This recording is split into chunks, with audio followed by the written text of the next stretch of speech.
And this day is very special for many New Mexican families, a time for togetherness and peace. But many of them go without even the most basic things on Christmas Day. That's where one local business steps in. Our Caleb James is here live with the story for us. Caleb?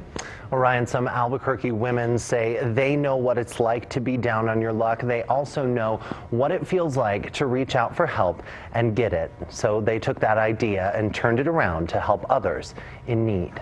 About 28 years ago, I was a single parent and struggling. Cynics say no good deed goes unpunished. I had a family that took us out and bought us food, clothes. It's easy to forget, though, about all the good deeds that grow more and more good deeds. I think about them every year for the past 28 years. Mary Linton was working hard to provide for her family 3 decades ago, and a couple sought her out and helped, but they never told her their names. All I could remember them by was Mr. and Mrs. Sander.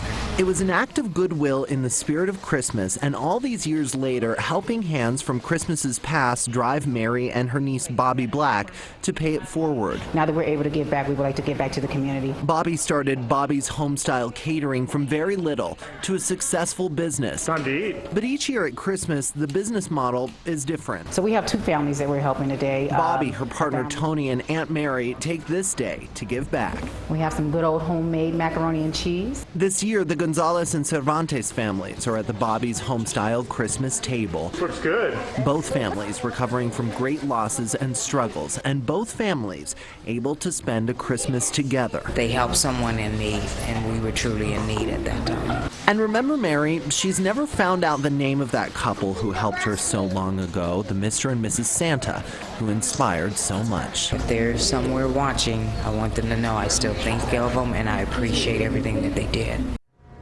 And Bobby's Homestyle Catering will be back next Christmas to serve another meal to more families in need. Ryan?